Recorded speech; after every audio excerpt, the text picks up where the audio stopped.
के शो में। नारेवाल sports city project में बेज़ाब्तिगियों का इल्जाम, एहसन इकबाल गिरफ्तार। स्पोर्ट्स सिटी मंसूबे में कोई करप्शन नहीं की, एहसन इकबाल का दावा। क्या नैब के पास ठोस शवाहिद, एहतसाब के अमल पर उठते सवालात।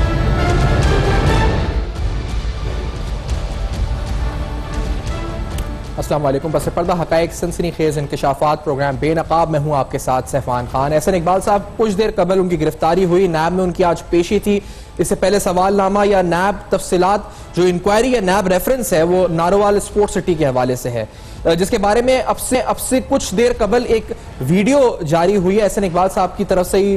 उस प्रोजेक्ट के हवाले से 20-21 मिनट का जो उन्होंने बनाया था अपनी गिरफ्तारी से कबल, तो वो उस वीडियो में यूट्यूब की वो एहसन इकबाल साहब नारोवाल सिटी प्रोजेक्ट का पूरा दौरा भी करा रहे हैं, दिखा भी रहे हैं और उसके साथ उसकी वजाहत भी दे रहे हैं कि किस तरह से इस प्रोजेक्ट में जो उन्होंने रकम फेडरल गवर्नमेंट की इस्तेमाल की या फिर जो इल्जाम है कि पाकिस्तान इसकी इस्तेमाल की, तो वो जस्टिफाइड है। और इसी तरह से इस पर मजीद गुफ्तगू भी करते हैं हम पहले, क्योंकि आपको सुनाएंगे भी वो बयान क्या है। एहसन इकबाल साहब की गिरफ्तारी पर रद्द-ए-अमल जो है हमारे साथ प्रोग्राम में अमार मसूद साहब होंगे, सीनियर तहसीलदार आरिफ चौधरी साहब होंगे, सीनियर एडवोकेट ब्रिगेडियर डाइट साद मोहम्मद साहब होंगे, और स्टार्ट में फयाज हुसैन चौहान साहब सूबाई वजीर भी हमें ज्वाइन कर रहे हैं। चौहान साहब, पहले आपसे शुरुआत करते हैं प्रोग्राम, इससे पहले कि एहसन इकबाल साहब का बयान सुनाते हैं, पहले आपसे मौकिफ लेते हैं। नून लीग का आपने रद्द-ए-अमल सुना होगा चौहान साहब, वो कहते हैं कि क्योंकि बोल रहे थे इमरान खान साहब के खिलाफ, फिर वो नैब, नियाजी, गठजोड़ और तमाम एतराजात उठा रहे हैं। पाकिस्तान तहरीक इंसाफ का क्या मौक़िफ़ है इस अहम गिरफ्तारी पर एहसन इकबाल साहब की? चौहान साहब। बिस्मिल्लाहिर्रहमानिर्रहीम। देखें, नून लीग का तो वही घिसा पटा मौक़िफ़ आपको आएगा जब भी कोई करप्ट और बददियानत शख्स जिसके ऊपर इल्जाम लगा होगा और जिसके ऊपर नैब वाले इंक्वायरी स्टार्ट करेंगे, उसको गिरफ्तार करेंगे, उसको जनाब अंडर इन्वेस्टिगेशन करेंगे, तो नून लीग की तरफ से तो वही नैब, न्याजी, गठजोड़ की घिसी पिटी आवाज आपको आएगी। लेकिन जो हकीकत है वो आपके सामने है। अब आपके सामने है कि 3 अरब की मालियत का जनाब ये कम्प्लेक्स है, नारोवाल स्पोर्ट्स कम्प्लेक्स, उसके ऊपर ठेके हैं, 2 नंबर तरीके से ठेकों की एलोकेशन है। फिर इसके अलावा आपके इनके जो भाई हैं PHA के जरिए से जितने प्रोजेक्ट्स मेट्रो के थे उनके नीचे जनाब फुलकारियां करने के लिए जनाब 100 करोड़ रुपए की करप्शन का उन पे इल्जाम है। फिर साफ पानी का प्रोजेक्ट के अंदर भी इनके भाई के ऊपर इल्जाम है।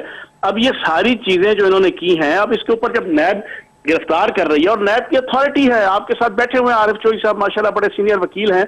नैब के कानून के मुताबिक जब इन्वेस्टिगेशन किसी के खिलाफ शुरू होती है तो रेफरेंस दायर होने से पहले या रेफरेंस दायर होने के बाद किसी वक्त भी नैब जो है वो गिरफ्तार कर सकती है। तो जब उन्होंने गिरफ्तार किया है तो इसके ऊपर ये चीखें निकालते हैं जनाब। मैंने आज मीडिया टॉक के जरिए से एक पंजाब असेंबली के बाहर एक बात कही है। मैंने कहा है कि इस वक्त आले शरीफ और नून लीग की सियासत टीटी और टाटा के दरमियान है सारी। टीटी क्या है? ये मनी लॉन्ड्रिंग करते हैं, करप्शन करके मनी लॉन्ड्रिंग करते हैं, बाहर पैसा भेजते हैं, वहां से टीटी के जरिए से जो है वो पाकिस्तान मंगवाते हैं। वो टीटी अगर पकड़ी जाए तो उसके ऊपर टाटा करते हैं जनाब। ये एग्जैक्टली यही सूरत हाल इनकी है कि जब करप्शन के ऊपर ये गिरफ्तार होते हैं या इन्वेस्टिगेटिव एजेंसियां इनको पकड़ती हैं तो ये नैब, न्याजी, गठजोड़, जमहूरियत के खिलाफ स्ट्रगल, हक सच बात करने के ऊपर, रोकने के ऊपर जनाब फला चीज। तो ये मैं समझता हूँ कि पाकिस्तान की आवाम इन सारी चीजों को जान चुकी है और समझ चुकी है। इनके इस किस्म के घिस्से पिटे जनाब नारों से वो मुतासर होने वाली नहीं है। चौहान साहब, ये फरमाइए कि ये तो चले ठीक है, आप जो कह रहे हैं आपका मौक़िफ़, ये दूसरी बात ये कि जो मामला अदालतों में जाते हैं, प्रोसिक्यूशन में जाते हैं, जब ये रेफरेंस बनता है तो हम देख रहे हैं कि गिरफ्तारी होती है, गिरफ्तारी के ऊपर हम शोर भी होता है, मीडिया में आवाज भी उठती है। आज मिफ्ता इस्माइल साहब की जमानत हुई है, इसी तरह सुबह सिंध में मैं जाऊं अभी शर्जील मेमन साहब की जमानत हुई है, खुर्शीद शाह साहब। तो ये कितना फ्रस्ट्रेटिंग होता है आप लोगों के लिए, क्योंकि आप लोगों के लिए बतौर इसलिए क्योंकि आप लोग कह रहे हैं जी करप्ट है, चोर है, नैब कह रही है करप्ट है, चोर है, लेकिन साबित करना नैब के लिए आगे मुश्किल हो रहा है। फिर आपकी अपोजिशन कहती है कि इल्जाम है, साबित नहीं कर पा रहे, तो ये ताना भी तो सुनने को मिलता है। फिर चौहान साहब, इस पर क्या कहना है आपका? एक बात तो आपकी ठीक है कि नैब को जो है इन सब लोगों को एक एंड रिजल्ट तक पहुंचाना चाहिए, लेकिन दूसरी चीज अपने ज़हन में आप रख लें, इनकी जमानतें होती हैं, ये कोई बरी नहीं हो रहे। आप तो ये इस तरह चीज को पेश कर रहे हैं और मीडिया भी तकरीबन इस तरीके से पेश करता है जैसे इनकी ये जो ना ये बरी हो गए हैं। जमानत तो एक प्रोसेस है। यहाँ तो 302 में भी पाकिस्तान के अंदर और दुनिया के हर मुल्क के अंदर 302 में भी जो है वो आपकी जमानत हो जाती है। तो जमानत होने का मतलब ये नहीं होता कि उनके ऊपर से इल्जाम हट गए और वो बाइज्जत बरी हो गए हैं। लेकिन फिर भी आपकी ये बात बिल्कुल दुरुस्त है और पूरी पाकिस्तान की 22 करोड़ अवाम नैब के हवाले से उनका ये कंसर्न है कि जिसको आप गिरफ्तार करते हैं, जिनकी करप्शन जो है वो दुनिया को भी नजर आ रही होती है, महसूस हो रही होती है, उसका कोई एंड रिजल्ट निकलना चाहिए। अब आशियाना इकबाल का प्रोजेक्ट है आपके सामने है, उसका जो रेफरेंस चल रहा है ख्वाजा बरादरान के खिलाफ, आशियाना इकबाल में एक ईंट नहीं लगी और उसके एडजेसेंट इनकी अपनी जनाब वो हाउसिंग स्कीम जो खरबों रुपए की जो वो इंट्रोड्यूस हो गई है, खरबों रुपए की जनाब एस्टेब्लिश हो गई है। अब ये चीजें सारी दुनिया को नजर आती हैं। इसी तरीके से ये नारोवाल के जनाब आपके जो पकड़े गए हैं रस्तू और काना काचा के सुकरात चौधरी एहसन इकबाल साहब, वो कहते हैं जी मेरा ताल्लुक कोई नहीं, और फिर झूठ बोलते हैं। अब मरियम औरंगजेब साहिबा आज कह रही थी जनाब कि वो तो पीपल्स पार्टी के दौर में मंसूबा बना है। क्यों लोगों से झूठ बोलते हो? 2008 से 2013 के दरमियान शहबाज शरीफ साहब की और नून लीग की हुकूमत थी, और काफ लीग के मैंडेट पे डाका डाल के यूनिफिकेशन ब्लॉक बना के 2/3 मेजॉरिटी के साथ थी, बड़ी मजबूत हुकूमत थी, और ये सारे प्रोजेक्ट उस सुपरविजन के अंदर होते रहे हैं। तो ये झूठ बोलने से या वो टाटा करने से तो मामलात जो है वो साठ होती होंगे ना। बिलावल भुट्टो साहब ने बड़ी एग्रेसिव अभी प्रेस कॉन्फ्रेंस की, उन्होंने कहा जी हिम्मत है तो मुझे गिरफ्तार करके दिखाएं नैब, और उन्होंने और भी बातें बहुत की हैं कि नैब के खिलाफ भी, आपकी गवर्नमेंट के खिलाफ भी। आपने यकीनी तौर पर सुनी होगी, कोई रद्दमल आपकी जानिब से आपकी गवर्नमेंट की तरफ? मैं तो सिंपल इतना कहूंगा बिलावल जरदारी साहब को कि खुदा का वास्ता है, आपके वालिद साहब ने भी इसी तकब्बुर, इसी गुरूर और इसी नखुवत के साथ आज से 8-9 माह पहले कहा था कि किसको हिम्मत है कि वो मेरी तरफ आंख उठा के देखे। नैब की औकात क्या है कि वो मेरी तरफ नजर उठा के देखे, लेकिन अल्लाह पाक ने वो तो इज्जु मंतशा व तुज़िल्लु मंतशा बियदिकल खैर इन्नका अल्ला कुल्लि शैइन कदीर के मज़दाक। फिर सारी दुनिया ने देखा उनका तकब्बुर, उनका गुरूर जमी दोस्त जमी बोस हुआ, और फिर वो कभी व्हील चेयर के ऊपर, कभी कसम पुर्सी के साथ, कभी सहारों के साथ जो वो पेशियां भुगतते रहे हैं। मैं बिलावल जरदारी बच्चा है, मन का कच्चा है, उसे मैं कहूंगा कि अपने वालिद साहब से कुछ सीख लो। आपके वालिद साहब ने भी 8 महीने पहले इसी तरह बढ़ के मारी थी। आप भी एक बात अपने ज़हन में बैठा लो बिलावल जरदारी साहब, आप जरदारी ग्रुप के चीफ एग्जीक्यूटिव ऑफिसर जाने माने पहचाने गर्दाने जा चुके हैं कानून की नजरों में, और ये वही जरदारी ग्रुप है जिसके जाली अकाउंट्स के जरिए से, जिसके जरिए से मनी लॉन्ड्रिंग करके, करप्शन करके खरबों रुपए लूटे गए हैं। तो आप नैब के सामने तो पेश होंगे, आप ची करें या पी करें, आपने नैब के सामने पेश होना है। और ये लिख लें मेरी बात, ये जितनी मर्जी बढ़ के मार लें, यही बिलावल जरदारी इंशाल्लाह आजी और इंकसारी के साथ पाकिस्तान के कानून के सामने सरेंडर करेगा। आपने प्रेडिक्शन भी दे दिया, साथ साथ सरेंडर करेगा, मतलब कोई अगली गिरफ्तारी तो नहीं होने वाली चौहान साहब? नहीं, मतलब है कानून तो सबके लिए यकसा है ना जी। अच्छा। कानून जिसको बुलाएगा, अब आप गाजरे भी खाएं और पेट में आपके मरोड़ उठे तो आपके डॉक्टर आके इलाज भी ना करे, डॉक्टर इलाज तो करेगा ना आके। सही, ठीक है चौहान साहब, आपने मौकिफ दिया, शुक्रिया। हमारे मसूद साहब आपकी तरफ आएंगे, पहले आप फरमाइए क्योंकि आपका मौकिफ इस पर क्या है, क्या रद्दअमल है इस गिरफ्तारी के ऊपर? आपने पाकिस्तान तहरीक इंसाफ का मौकिफ सुना अभी, चौहान साहब जो बोल रहे हैं, और उनके वुज़रा आके खुल के डिफेंड भी कर रहे हैं इस गिरफ्तारी को, कह रहे हैं जी कि ये चोर हैं, ये वही जो उनका नैरेटिव है। आप क्या समझते हैं आज की गिरफ्तारी पर, इस पर हमारे मसूद साहब? पहली बात तो ये है कि फयाज चौहान साहब जिस शो में होते हैं ना, तो उसमें यूं नहीं लगता कि हम कुछ पढ़े लिखे लोग किसी एक मौजू पर बात करने के लिए आए हैं, बल्कि यूं लगता है जैसे हम बसों के अड्डे पर बैठे हैं, क्योंकि सारा उनका जो फलसफा है उसके लिए जो वो कैब वो इस्तेमाल करते हैं, टी टी पा पा गाजरे मूलियाँ, इस तरह की गुफ्तगू जो है ये जेब नहीं देती सियासतदानों को, और इनको बाज़ औक़ात बहुत हजीमत भी उठानी पड़ती है, खिफ़त भी उठानी पड़ती है। तो मेरी आपसे भी ये दरख्वास्त है कि जब भी कोई टॉक शो हो, कुछ लोग संजीदा लोग बैठे हुए हों, तो फिर संजीदा लोगों से संजीदा तरीके से बात की जाए। इस तरह के लोगों को अगर आप शामिल करेंगे तो फिर उसमें बात करने का क्या लुत्फ आएगा। दूसरी बात आपने ये कही कि आज की एहसन इकबाल साहब की गिरफ्तारी के हवाले से तो हम काफ़ी अरसे से देख रहे हैं कि ये एक रवायत सी बन गई है कि जो शख्स ज़्यादा तनकीद करता है, जो शख्स ज़्यादा किसी हुकूमत वक्त पर बात करता है, तो उसको किसी एक इल्ज़ाम में धर लिया जाता है। अभी तो इस पर्टिकुलर किस्से में तो ऐसा नहीं हुआ, वरना तो पहले हमारे वज़राए कराम एक हफ्ता पहले इत्तला दिया करते थे कि ये साहब गिरफ्तार होने वाले हैं, और एक हफ्ते के बाद उनकी गिरफ्तारी हो जाती थी, जिससे जाहिर है ये पता चलता है कि नैब बहुत ज़्यादा इन्फ्लुएंस्ड इदारा है। और जहाँ तक अभी ये बिलावल भुट्टो की भी आपने बात की, तो मुझे यूँ लगता है कि उनको भी गिरफ्तार कर लिया जाएगा, क्योंकि इसी तरह का बयान एक दफ़ा शाहिद खाकान अब्बासी साहब ने भी दिया था, और उन्होंने कहा था, और वो अपनी तय बिल्कुल ये समझते थे कि वो एक क्लीन आदमी है, उन्होंने कोई करप्शन नहीं की, और उन्होंने कहा कि अगर मुझे गिरफ्तार कर सकते हैं तो गिरफ्तार करके दिखाएं। इन्होंने उनको गिरफ्तार कर लिया। तो ये जो है ना, आप इसके बारे में सिर्फ ये कह देना कि ये इंतकामी सियासत हो रही है, ये सिर्फ काफ़ी नहीं है। अब ये उससे एक स्टेज आगे चली गई है। एहसन इकबाल साहब के जो जराइम मुझे नज़र आते हैं, अगर ये केस था तो पहली तो बात ये है कि इस केस पे बहुत पहले कार्रवाई हो जानी चाहिए थी। अचानक किसी ये ख्याल आया।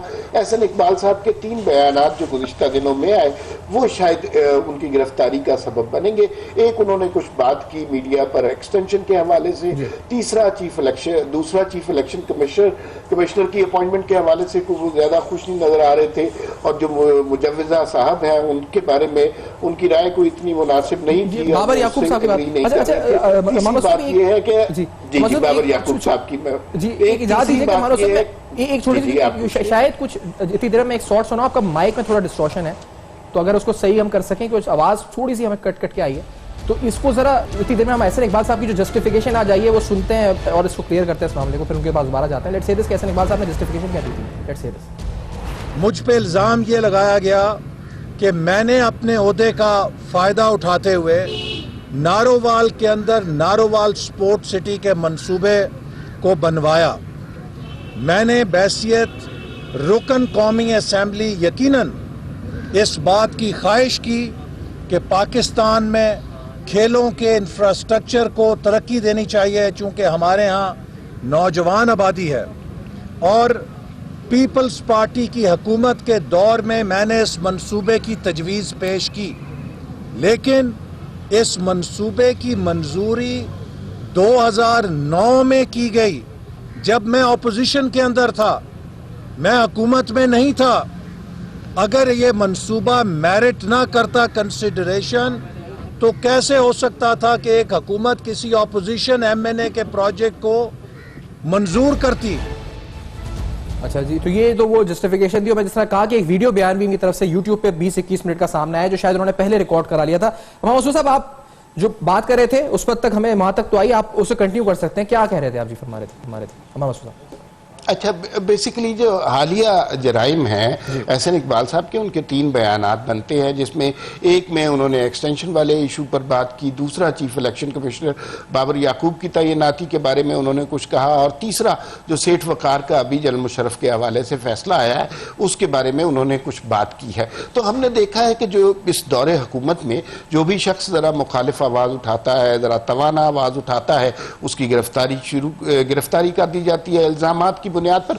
और हर एक के साथ आप कोई केस उठा लीजिए, जितने लोग गिरफ्तार हुए और जितने लोग रिहा हुए, उनकी गिरफ्तारी का आगाज और गिरफ्तारी के बाद बयानात यही होते हैं कि ये अरबों खरबों मिलियन बिलियन और ट्रिलियंस इन्होंने खा लिए। लेकिन जब हकीकत हाल सामने आती है तो वो इससे बहुत ज्यादा मुख्तलिफ होती है। मेरे ख्याल में ये एक इंतकामी सियासत का सिलसिला अब रुक जाना चाहिए, इसलिए कि देखिए, एक तरफ तो इंतजामी इदारे होते हैं, एक तरफ अपोजिशन पार्टीज होती हैं, दूसरी बात यह है कि ये सारा मंजर इस मुल्क के अवाम देख रहे होते हैं, और अवाम को शायद मौका कभी कभार ही मिलता है इस डेमोक्रेसी में पार्टिसिपेट करने का, लेकिन जब भी वो मौका मिलता है वो इस तरह के फैसलों के खिलाफ अपने गम गुस्से का इजहार जरूर करते हैं।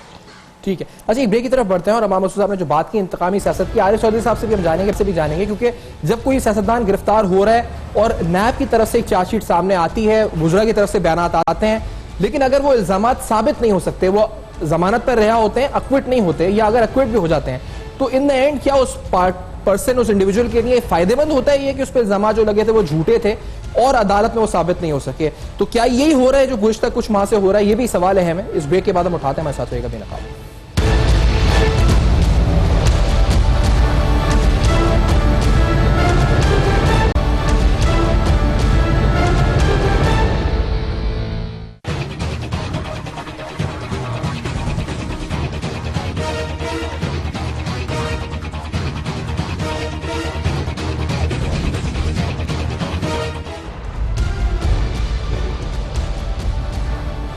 Welcome back. आप देख रहे हैं बेनकाब, और बेनकाब में अहम तरीन सवालात। एहसन इकबाल साहब की गिरफ्तारी, नारोवाल स्पोर्ट सिटी प्रोजेक्ट, ये 2.4 अरब रुपए का PC1 जो मंजूर हुआ, बकौल एहसन इकबाल के खुद के 2009 में मंसूबा बंद हो गया था, अप्रूव हुआ लेकिन काम नहीं हुआ, वो आए तो PC1 अप्रूव कराया, और इस PC1 को कैबिनेट, CEC और उस NEC और उसके अलावा CW जो P है, यानी सेंट्रल डेवलपमेंट वर्किंग जो ग्रुप है, वहां से भी मंजूर करा के 2.4 अरब के PC1 मंजूर कराया।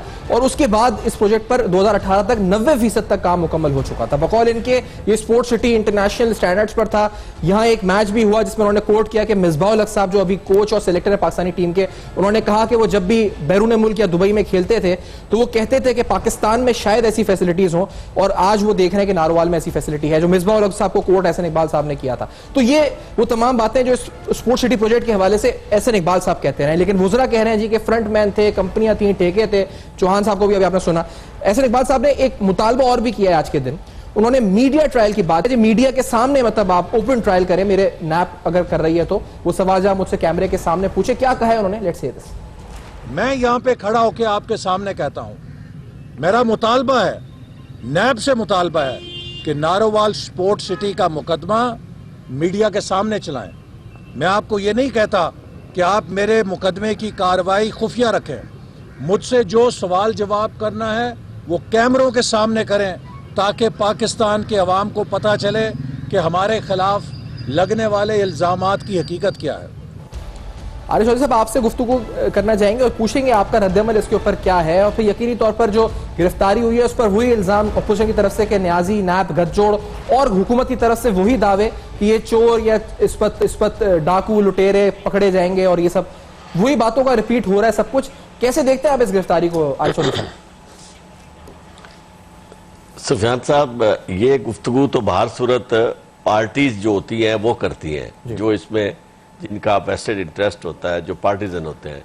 मेरा मनसब उस पे कमेंट गिरफ्तारी पे इस अंदाज में करना नहीं है कि वो इंतकाम है या सियासी तौर पर उन्हें निशाना बनाया जा रहा है, जो उनके इल्ज़ामात दुरुस्त हैं या गलत हैं।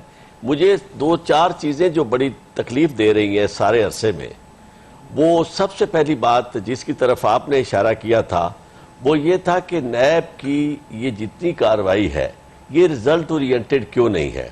इसमें सिर्फ बेल की हद तक मामला ना लें, अब 1.5 साल तो इस गवर्नमेंट को भी हो गया, और इसके अलावा नैब इससे बहुत पहले का शुरू किया हुआ सारा काम, कहीं भी हमें कोई रिजल्ट ओरिएंटेड चीज़ नज़र नहीं आ रही। इवन रेफरेंसेस जो है वो भी तैयार होके नहीं जाते, और सजाएं जो हैं कहीं नज़र नहीं आती, सिवाय उन केसेस के मेगा प्रोजेक्ट्स एक दो और मेगा सियासतदानों के। और एक तो ये बात हो गई, नैब की कार्रवाई बाहर तौर ऐसी नहीं है कि जो बहुत काबिल फ़ख्र और जिसमें कहा जा सके कि देखिए जी नैब क्या कमाल कर रही है।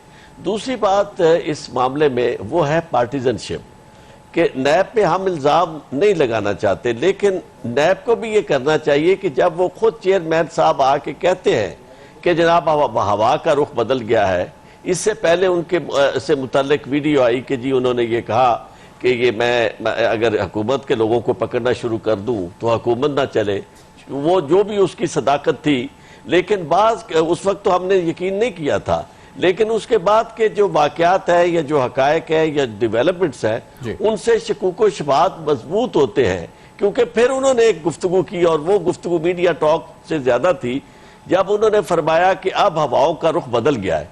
तो उससे ये भी तासुर मिलता था कि हवाएं पहले वाकई जिस तरह कहा जा रहा था हवाओं का रुख कोई और था, अब हवाओं का रुख बदल गया। फिर वो हवाओं का रुख बदलना जो है उसे अगर हम लोग भी उस अंदाज में उसके मानी ना भी पहनाए, उसे हम बिल्कुल जेन्युइनली दे, तो मैं समझता हूं कि उसके बाद भी हमें कोई नजर नहीं आया हवाओं का रुख। होना तो ये चाहिए कि उसी तरह जिस तरह इन लोगों को पकड़ा जा रहा है जो अपोजिशन में है, उसी तरह उन लोगों को जो यानी हुकूमत में नहीं है, हुकूमत में है और जिनके खिलाफ इल्जामात मौजूद है। खुसरो बख्तियार साहब का केस है और KPK से मुतल्लिक इतने बड़े बड़े केसेस हैं, उनकी हमने बड़ी बड़ी गुफ्तगू सुनी। और ये जो था पेशावर का बहुत बड़ा मंसूबा है इनका BRT का, वो उसमें भी खुद इन्होंने कहा कि जी रेफरेंस तैयार है, लेकिन अभी तक हमें कोई वो रेफरेंस आगे बढ़ता हुआ नजर नहीं आया और ना केसेस नजर आया। आपने अगर लोगों को ये यकीन दिलाना है कि आप काम कर रहे हैं बिल्कुल अबव बोर्ड और आप काम कर रहे हैं बिल्कुल अक्रॉस द बोर्ड, तो यानी आपकी कोई ऐसी किसी के साथ कोई ताल्लुक या किसी की वजह से आप नहीं कर रहे, गवर्नमेंट की वजह से नहीं कर रहे, तो फिर उसमें आपको ये तासुर, आपसे मुराद मैं नैब को चेयरमैन से मुखातिब हूँ, चेयरमैन साहब फिर आपको ये काम दिखाना हो, दो दिखाने होंगे, एक कार्रवाई दिखानी होगी, आपकी कारकर्दगी दिखानी होगी, दूसरा आपको डिस्क्रिमिनेशन का खात्मा करना होगा। इक्वली आप सामने लाएंगे चीजें तो फिर वाकई किसी शख्स को जरूरत नहीं होगी कि वो ये कह सके कि नैब की तरफ से कोई किसी हुकूमत के कहने पे ये सारी कार्रवाई की जा रही है। ये तो एहतसाब के अमल पे आपके सवालात हैं, बड़े पर्टिनेंट सवालात हैं आरिफ चौधरी साहब, लेकिन इसके साथ आपको अता तारा साहब का भी रद्द अमल दिखाते हैं, डिप्टी सेक्रेटरी जनरल नून लीग। उन्होंने क्या कहा, क्योंकि उनको भी FIA लाहौर की तरफ से तलब किया। उन्होंने क्या कहा था जब एहसन इकबाल साहब की गिरफ्तारी हुई, उनकी तरफ से रद्द अमल क्या आया था, पहले ये जरा सुनते हैं, लेट्स हियर दिस। अगर एहसन इकबाल साहब जो कि मुस्लिम लीग नून के सेक्रेटरी जनरल भी हैं, उन पे किसी किस्म का इख्तियारात का नाजायज इस्तेमाल भी साबित हो जाए, इसका सवाल ही पैदा नहीं होता। सारी उम्र उन्होंने जो सियासत की है, बड़ी दयानतदारी के साथ, बड़ी एहतियात के साथ और खिदमत की सियासत की है। उनका कसूर यह है कि पाकिस्तान चाइना इकोनॉमिक कॉरिडोर में उन्होंने अपना हिस्सा डाला, उसको स्टीयर किया बतौर वफाकी वजीर प्लानिंग। उनका कसूर यह है कि वो उन्होंने इस मुल्क के अंदर हाईवेज और मोटरवेज जो कि मियां नवाज शरीफ, मियां शहबाज शरीफ साहब का विजन था, उनको अपने पाए तकमील तक पहुंचाया। इंडस्ट्रियल जोन्स के लिए काम किया, गवादर पोर्ट के लिए काम किया। तो एक तरफ तो ये इल्जामात हैं जो नून लीग की तरफ से सामने आए हैं, और एक तरफ वो इल्जामात हैं जो तहरीक इंसाफ एहसन इकबाल पर लगा रही है, और इसके साथ फिर दूसरी तरफ वो सवालात हैं जैसे आरिफ चौधरी साहब उठा रहे हैं कि नैब का जो एहतसाब का अमल है उस पर बड़े इंपॉर्टेंट सवाल उठ रहे हैं। साथ में आपसे पूछेंगे कि ये आपकी नजर में एहसन इकबाल साहब की गिरफ्तारी क्या अपोजिशन के इल्जामात में आपको लगता है जो तहफ्फुज़ात अपोजिशन के हैं उनमें कोई वजन है, और जो हुकूमत जवाब दे रही है, हुकूमत आगे से कह रही है कि ये चोर हैं, ये करप्ट हैं, वो ज्यादा वजनदार लगते हैं? और नैब की कारकर्दगी आप किस तरह देख रहे हैं इस पूरे माहौल में मजमूई तौर पे? ब्रिगेडियर साहब। बहुत शुक्रिया। मुझे आपके मेहमान ग्रामी जो थे उनकी तो आवाज सुनाई नहीं दे रही थी, मैं उनकी राय से मुस्तफीद नहीं हुआ। अच्छा। लेकिन चले मैं अपनी राय आपको दे देता हूँ। ये अगर आप इस पूरे जो इल्जामात की जो एक कड़ी है, अगर आप उसको देखें तो पहले वज़रा आते हैं और वो कागज लहराते हैं और बोलते हैं ओपन शट केस है और ये करप्शन हुई है, और हमें मीडिया पे कन्विंस करने की कोशिश की जाती है कि ये बहुत बड़ी एक करप्शन है और ये सारे चोर और ये डाकू हैं। एक तो इसका ये वाला पहलू है। दूसरी बात इसकी ये है कि जितने भी अगर आप ये मुकदमात देख रहे हैं, ये अपोजिशन के उन लीडरों के खिलाफ हो रहे हैं जो मीडिया में एक्टिव हैं। जो भी मीडिया में ज्यादा बोल चाल करता है, जो ये बातचीत करता है, उसको ये पकड़ के ले जाते हैं। और अगर आप इन तमाम जितने भी अभी तक पकड़े गए हैं, ये वो लोग हैं जो बोल रहे हैं। जो खामोश है उनको हाथ नहीं डाला जा रहा है। दूसरी बात यह है कि ये इवन हैंडेड नहीं लग रहा है। अभी आप मेरे ख्याल में कहीं जिक्र हुआ होगा आपके मेहमानों की तरफ से कि जो फ्रंटियर में या पख्तूनख्वा में जो PTI के खिलाफ फॉर एग्जांपल आप देखें कि पेशावर हाई कोर्ट ने हुक्म दिया है FIA को कि वो BRT को देखे, और उन्होंने बड़े ही संगीन जो है ना वो सवालात उठाए हैं जिनका जवाब जो है वो FIA को चाहिए कि वो ढूंढें। उसमें साबिक वजीर आला के ऊपर जो है वो उंगलियां उठती हैं, वो वजीर दिफा है, उसके ऊपर कुछ नहीं हो रहा है। और कुछ अजीब सा एक वो है कि जी सुप्रीम कोर्ट ने हुक्म इम्तनाई दिया हुआ है। मुझे उससे इल्म नहीं है कि वो किस किस्म का हुक्म इम्तनाई है, लेकिन नैब को चाहिए कि वो उसके अंदर जाए और वो हुक्म इम्तनाई अगर वो स्टे ऑर्डर है उसको हटाए। दूसरा है मालम जबा का जो वो है केस है, उसके ऊपर भी कोई बातचीत नहीं होती। इस तरह और इनके वज़रा हैं जो फेडरल गवर्नमेंट में भी हैं, पंजाब गवर्नमेंट में हैं, जिनके ऊपर बड़े संगीन इल्जामात हैं, लेकिन वहां पर जो है उनका नाम नहीं लिया जाता। तो ये जो केसेस हैं, शायद करप्शन हुई हो, मुझे उसका इल्म नहीं है क्योंकि मैं केसेस को तो नहीं जानता हूं, तो करप्शन हुई होगी। लेकिन अगर आप कल कोर्ट्स में जब जाते हैं तो वो वहां पर सुपीरियर कोर्ट्स में खासकर वहां पर तो वो कहते हैं कि जी ये कोई मतलब केस है ही नहीं, और लोगों को जमानतें भी मिल जाती हैं और वो बाहर निकल आते हैं। और जो है क्या कहते हैं इसको, जो ये डिमांड कर रहे हैं, मेरे ख्याल में जो साबिक वजीर आजम थे खाकान अब्बासी साहब, उन्होंने भी डिमांड किया था कि मेरा केस जो है वो ओपन केस हो, कैमरा में ना हो, बाद मीडिया को जो है वो आना चाहिए बीच में। इस तरह मेरे ख्याल में एहसन इकबाल साहब की जो आपने भी क्लिप सुनाई है उसमें भी उन्होंने कहा कि जी मुझे बिल्कुल सामने लाया जाए और मेरे खिलाफ जो इल्जामात हैं वो सामने लाए जाए। तो ये फिर नैब को चाहिए कि जो इनकी डिमांड है वो आके हमको पता चले कि इन्होंने किस किस्म के इल्जामात लगाए हैं और वो किस तरह वो जवाब देते हैं अपने ऊपर जो बनाए हुए केसेस के हैं। तो जब तक ये सिलसिला जारी रहेगा, पाकिस्तान के लोगों को ये मुतमईन करना कि ये बिल्कुल जो है सिर्फ हम करप्शन के पीछे जा रहे हैं, मेरे ख्याल में इसमें वजन जो है वो कम से कम होता जा रहा है जैसे वक्त गुजर रहा है। सही, लेकिन आपके नजदीक आप कह रहे हैं तो कि जो लोग वोकल ज्यादा हैं उन पर उनकी गिरफ्तारी हो रही है, लेकिन अमर मसूद साहब आपसे पूछूंगा, दूसरी तरफ फिर रिहाई जमानत पर भी हो रही है। जब इल्जाम अगर ठोस ही नहीं है तो चंद माह, 3 माह, 4 माह, 6 माह, अगर रेफरेंस मजबूत नहीं है या फिर आप कहें जी प्रोसिक्यूशन मजबूत नहीं है, तो कोर्ट्स फिर आगे उनको या तो अक्विट कर देती हैं। अच्छा, मुझे ब्रेक का कहा जा रहा है, तो हमारे साहब से ये सवाल after this very short break हमारे साथ बेनकाब में रहेगा। अहम तरीन सवाल, नैब की कार्रवाइयां, एहतसाब का अमल, उस पर उठते हैं हम सवाल इस ब्रेक के बाद।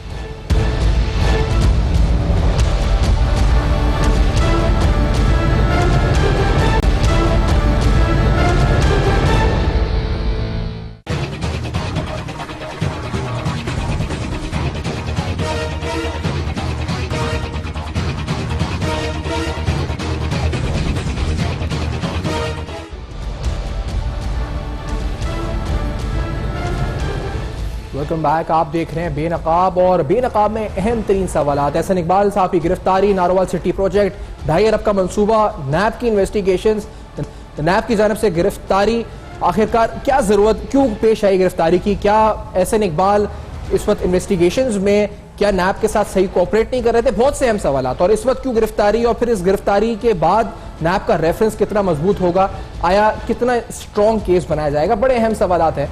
एहसन इकबाल साहब की मुबैना करप्शन और बेज़ाब्तगियों के हवाले से इससे पहले हुआ, और स्पेसिफिकली मुराद सईद जो कि फेडरल मिनिस्टर अब तो कम्युनिकेशंस के हैं, उनकी तरफ से बार बार प्रेस कॉन्फ्रेंस में उठाया गया। उन्होंने कुछ सवाल भी रेस किए थे, और ये सवाल जैसे जुलाई 2019 में मुराद सईद साहब की तरफ से, आज भी उन्होंने कुछ बयान दिए, लेकिन उन्होंने क्या कहा था जुलाई 2019 में, कुछ अहम सवाल तो उन्होंने उठाए थे। लेट्स हियर दिस कि क्या कहा गया। 2015 में जिस प्रोजेक्ट को देने जाना था, 2013 में एक कंपनी के साथ एमओयू करके उसको दे दिया गया कि फिजिबिलिटी भी आपकी, एग्जीक्यूशन भी आपकी, ये प्रोजेक्ट भी आपका, लेकिन बिडिंग होनी है, बोली लगनी है 2015 में।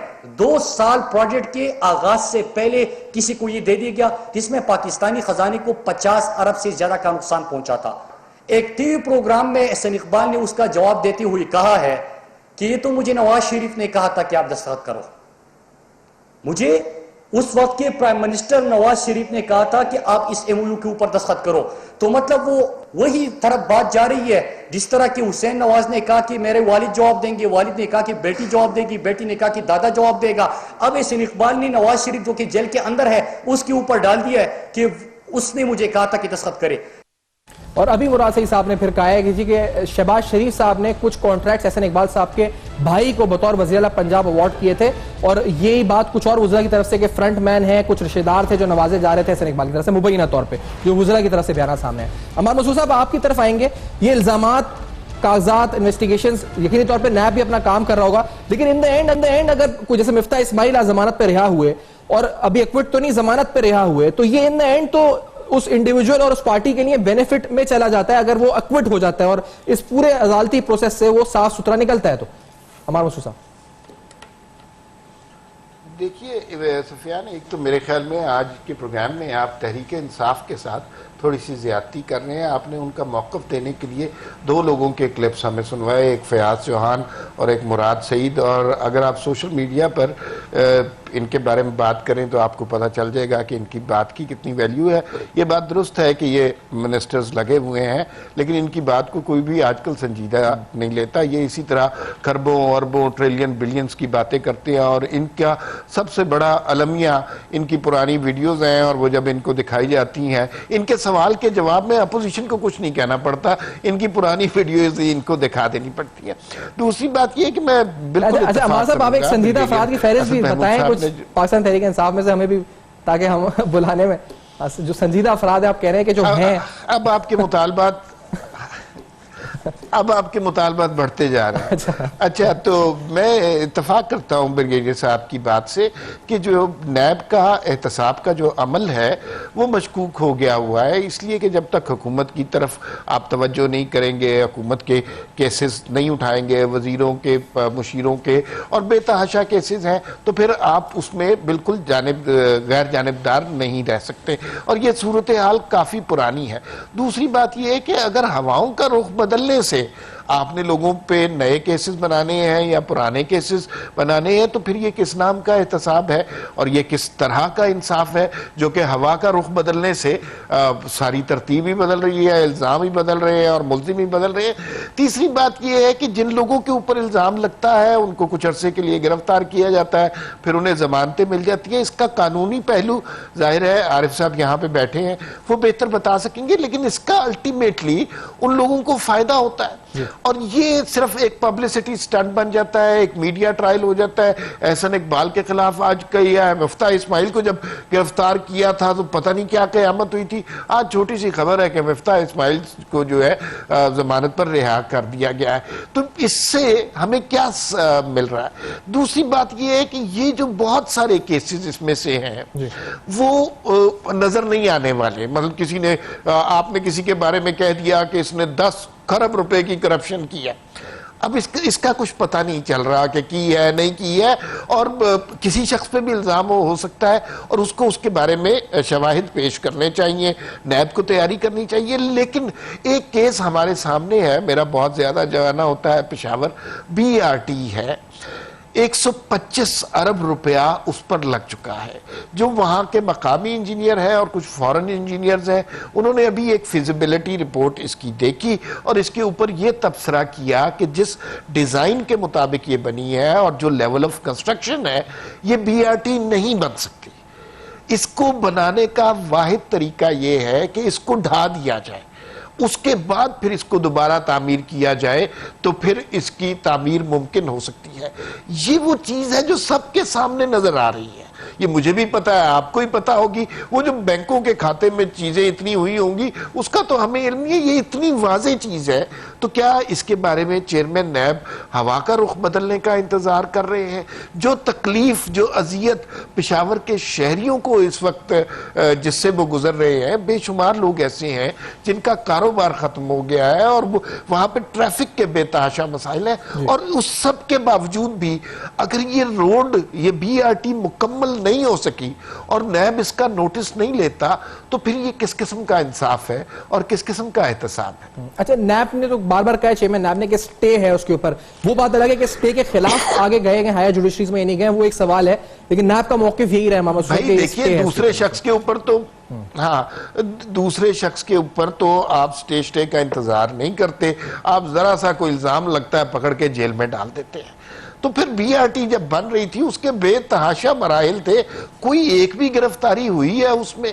असल में मसला ये है कि जिन साहब को गिरफ्तार करना चाहिए था वो अब वजीर दिफा बैठे हैं, इतनी अहम पोस्टिंग पे बैठे हैं। मालूम जब्बा केस इतना बड़ा केस है, उसके बारे में किसी की कोई सुनवाई नहीं हो रही। तो फिर इससे आप देख लीजिए कि अगर लोग ये बात करते हैं कि नैब इंतकामी कार्रवाई कर रहा है, तो ये सारे शवाहिद हैं, सबूत हैं इस बात के कि ये इंतकामी कार्रवाई हो रही है। और आम आदमी को, और मैं कानून नहीं जानता, मुझे इससे इतनी समझ आती है कि एक शख्स को खरबों अरबों के दावों पर, इल्जामात पर गिरफ्तार किया जाता है, थोड़े अरसे बाद जमानत पर रिहा कर दिया जाता है। तो इससे मुझे ये समझ आती है कि मिला इन्हें कुछ भी नहीं है, ये सिर्फ एक पब्लिसिटी स्टंट था। अच्छा, आपको जो ये तासुर जाता है आरिफ साहब, क्योंकि ये तासुर नैब की इन्वेस्टिगेशन रिपोर्ट बहुत, इस पर देखा जाए तो बड़ी स्ट्रांग होती है, उसमें जो एविडेंसेस जिस तरह से उसे बनाया जाता है कि ये केस और ये, क्या ये इन्वेस्टिगेशन की कमजोरी होती है आरिफ साहब? आप अदालती अमल को देखते हैं, ये प्रोसिक्यूशन की कमजोरी होती है कि वो इन्वेस्टिगेशन को साबित नहीं कर पाती कानूनी दलाइल के साथ?